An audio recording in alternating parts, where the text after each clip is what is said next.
Saudações! Hoje irei fazer uma releitura da origem lendária do xadrez.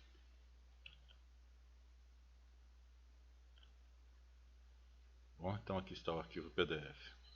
A origem lendária do xadrez. Há muitos séculos houve um rei poderoso que governava com sabedoria e justiça todo o seu povo. A vastidão de seus domínios alcançava muito além de onde a vista poderia contemplar. As pastagens eram verdejantes e até na casa dos mais humildes não faltava o pão, o leite e o mel. Toda a região era cortada por um imponente rio-mar que proporcionava alimento em fartura. Em função de tantas riquezas, os três reinos vizinhos, injustos, opressores e corruptos, fitavam com olhar cobiçoso a terra de Santa Cruz e declararam guerra. Assim o poderoso rei mestre ordenou que se reunissem os contingentes de seu vasto exército para o confronto, e seu filho Máximo, que era o comandante das forças de defesa das terras de Santa Cruz, partiu em missão de combate com os bravos guerreiros.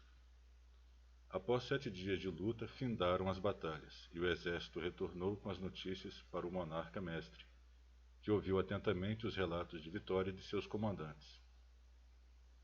Mas logo questionou: "Onde está meu filho?" indagou o rei. O príncipe Máximo lutou com bravura e sua estratégia nos deu tempo e vantagem geográfica. Contudo, ele tombou em combate, relatou um dos guerreiros que havia lutado ao seu lado. Desta forma, o semblante do rei entristeceu e ele se fechou em si mesmo, negligenciando suas responsabilidades para com seu povo. Após algum tempo, chegou ao conhecimento de um grande sábio que vivia de forma humilde o que estava ocorrendo com o rei, e esse homem decidiu ajudar, decidiu intervir. Todos o conheciam como Santo, o sábio. Posteriormente, ele solicitou uma audiência e apresentou ao rei mestre o jogo que havia criado, o xadrez. Ensinou ao monarca a nobre arte e, com o passar do tempo, o grande vazio que o rei sentia em sua alma foi cedendo espaço à prática do enxadrismo. Desta forma, o rei decidiu contemplar o sábio Santo, oferecendo ouro, prata, castelos, terras, mas Santo não aceitou, e o rei continuou insistindo. Assim sendo, o sábio disse que aceitaria 1 grão de trigo pela primeira casa do xadrez, 2 pela segunda casa, 4 pela terceira casa, e assim sucessivamente, sempre dobrando, até a 64ª casa. O rei mestre riu e pediu aos algebristas que calculassem e pagassem Santo. Após alguns dias, os algebristas retornaram à presença do rei com a seguinte fala: "Mestre, não é possível quitar este débito." "Por quê?" indagou o rei. "O número de grãos de trigo é descomunal.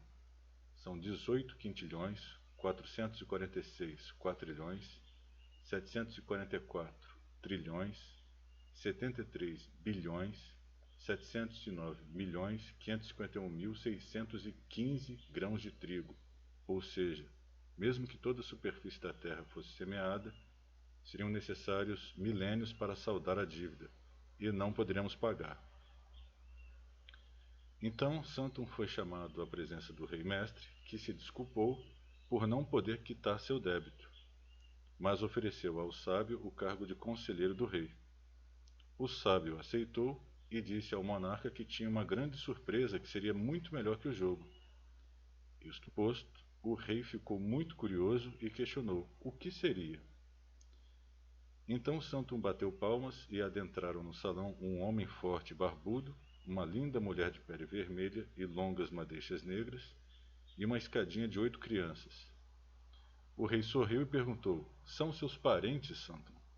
Santum sorriu também e respondeu: "Não, majestade." "Esses são seus parentes. Não está reconhecendo este homem?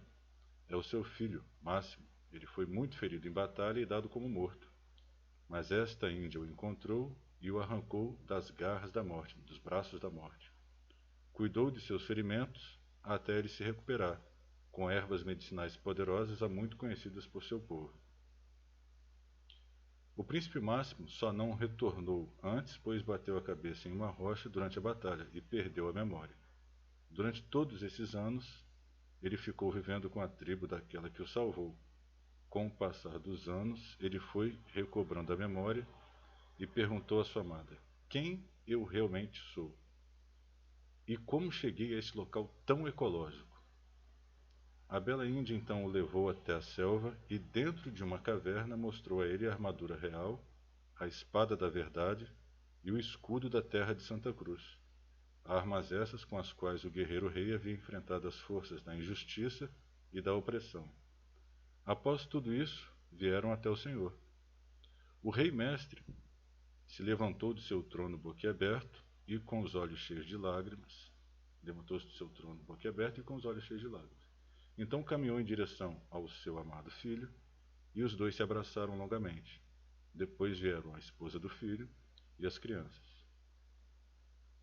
O rei ordenou que todo o povo fosse reunido e declarou que daquele dia em diante a terra de Santa Cruz seria chamada Brasil, pois seu amado filho havia retornado das cinzas do inferno da batalha. E esse é o professor que consertou a história. Muito obrigado e até a próxima.